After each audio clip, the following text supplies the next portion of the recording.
Hello, എല്ലാവർക്കും എൻ്റെ വീഡിയോയിലേക്ക് സ്വാഗതം. ഇന്നത്തെ എൻ്റെ ടോപ്പിക് സ്റ്റേഷൻ 11 എന്ന നോവലിലെ പ്രധാനപ്പെട്ട ക്യാരക്ടേഴ്സിൻ്റെ അനാലിസിസ് ആണ്.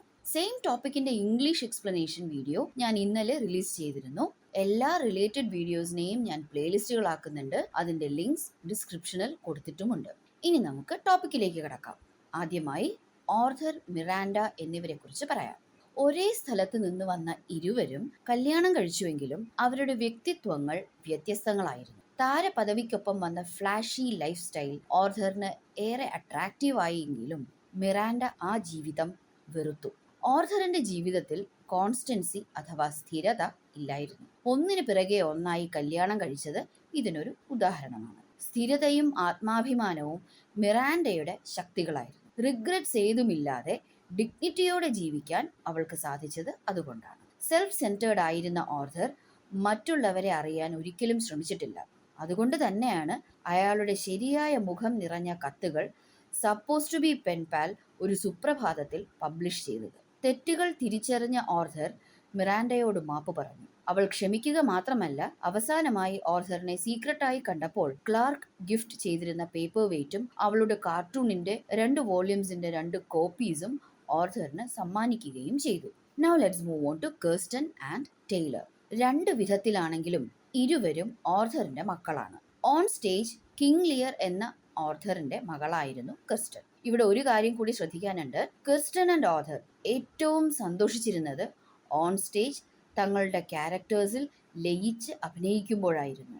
മിറാൻഡ നൽകിയ കോമിക് കോപ്പീസിന്റെ ഓരോ സെറ്റ് വീതം ഇരുവർക്കും ഓർഥർ ഗിഫ്റ്റ് ചെയ്തിരുന്നു. കിർസ്റ്റൻ തനിക്ക് ലഭിച്ച 2 വോള്യൂംസും സൂക്ഷിച്ചു വെച്ചപ്പോൾ ടെയ്ലർ അതിലൊന്നിലെ ഒരു പേജ് മാത്രം കീറിയെടുത്ത് സൂക്ഷിക്കുകയായിരുന്നു. കിർസ്റ്റൻ എല്ലാത്തിനെയും പൂർണ്ണമായും മനസ്സിലാക്കാൻ ശ്രമിക്കുന്നു എന്നതിനും ടെയ്ലർ തന്റെ പാർഷ്യൽ പെർസെപ്ഷൻ ആണ് ശരി എന്ന് ഉറച്ചു വിശ്വസിക്കുന്നു എന്നതിനും സിമ്പലായിട്ട് നമുക്ക് ഇതിനെ കാണാം. കിർസ്റ്റന്റെ കയ്യിലെ പേപ്പർ വെയ്റ്റ് പോലെയായിരുന്നു അവളുടെ ജീവിതം. ഖേയോസിന്റെ നടുക്കും പോസിറ്റിവിറ്റി, ബ്യൂട്ടി ആൻഡ് കൺട്രോൾ അവൾ കണ്ടെത്തി. സ്റ്റേഷൻ 11ന്റെ ഒരു കഷ്ണവും തെറ്റായി ധരിക്കപ്പെട്ട ന്യൂ ടെസ്റ്റമെന്റുമാണ് ടെയ്ലർ കാത്തു സൂക്ഷിച്ചത്. ഇമാജിനേഷൻ ആൻഡ് റിയാലിറ്റിയുടെ ഇടയിലെ ബാലൻസ് ക്രിസ്റ്റൻ കണ്ടെത്തി. എന്നാൽ ഇമാജിനേഷൻ ഒട്ടുമേ ഇല്ലായിരുന്ന ടെയ്ലർ റിയാലിറ്റിയിൽ നിന്നും ഏറെ ദൂരെയായിരുന്നു. ഇനി നമുക്ക് ഓർഥറിന്റെ ഫ്രണ്ട് ആയിരുന്ന ക്ലാർക്കിനെ നോക്കാം. ക്ലാർക്ക് ഓർഥറിനെ പോലെ അംബിഷ്യസോ വിംസിക്കലോ ആയിരുന്നില്ല. മനുഷ്യത്വമുള്ള, കാര്യങ്ങൾ മനസ്സിലാക്കാൻ സാധിക്കുന്ന ഒരാളായിരുന്നു ക്ലാർക്ക്. അതിനാലാകണം സെവൺ എയർപോർട്ടിൽ ഫ്ലറിഷ് ആയ പുതിയ സെറ്റിൽമെന്റിൽ അയാൾക്ക് സ്ഥാനവും അംഗീകാരവും ലഭിച്ചു. കൊലാപ്സിന് മുമ്പ് താൻ വെറുത്തിരുന്ന ഹിപ്പോക്രസി തന്റെ ജീവിതത്തിലുമുണ്ട് എന്ന് തിരിച്ചറിഞ്ഞ ക്ലാർക്ക് പിന്നീട് സ്വയം തിരുത്തി. കഥാവസാനം പാസ്റ്റിന്റെയും പ്രസന്റിന്റെയും ഇടയിലെ ബാലൻസ് കണ്ടെത്തിയ ക്ലാർക്കിന് ന്യൂ വേൾഡിൽ അഡ്ജസ്റ്റും അഡാപ്റ്റും ചെയ്യാൻ സാധിച്ചു. അടുത്തതായി നമുക്ക് ജീവൻ ചൗധരിയെ നോക്കാം.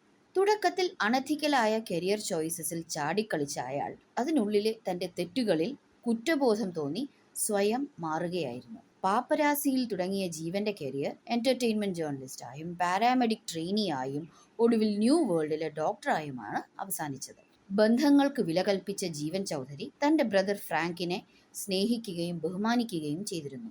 ഇലക്ട്രിക് വെളിച്ചങ്ങൾ തെളിഞ്ഞ ന്യൂ വേൾഡ് സെറ്റിൽമെന്റിൽ മരിച്ചുപോയ സഹോദരന്റെ പേരുള്ള മകനും പിന്നെ ഭാര്യയ്ക്കുമൊപ്പം സന്തോഷത്തോടെ കഴിയുന്നതായാണ് നമ്മൾ അവസാനം ജീവനെ കാണുന്നത്. ക്ലാർക്കിനെ പോലെ തന്റെ ജീവിതത്തിലെ പാസ്റ്റ് ആൻഡ് പ്രസന്റിന്റെ ഇടയിലെ ബാലൻസ് അയാൾ കണ്ടെത്തിയിരുന്നു. ലാസ്റ്റ് ക്യാരക്ടർ എലിസബത്ത്, ഓർഥറിന്റെ സെക്കൻഡ് വൈഫ് കൂടാതെ ഓർഥറിന്റെ ഏക മകന്റെ അമ്മ. ഓർഥറുമായുള്ള റിലേഷൻഷിപ്പിന്റെ സ്റ്റാർട്ടിങ്ങിലും എൻഡിങ്ങിലും നിന്ന് ഷീസ് വിംസിക്കൽ എന്ന് നമുക്ക് കാണാം.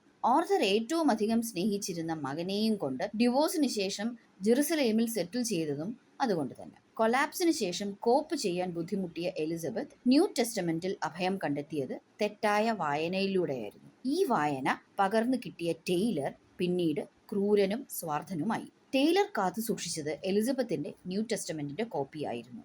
ഈ ടോപ്പിക് ഇവിടെ അവസാനിക്കുന്നു. വീഡിയോ ഇഷ്ടപ്പെട്ടുവെങ്കിൽ ലൈക്ക് ചെയ്യുക. കമന്റ്സ് ആൻഡ് ഒപ്പീനിയൻസ് ഷെയർ ചെയ്യാൻ മടിക്കരുത്. Please subscribe and click on the bell icon for more of my videos. Thank you.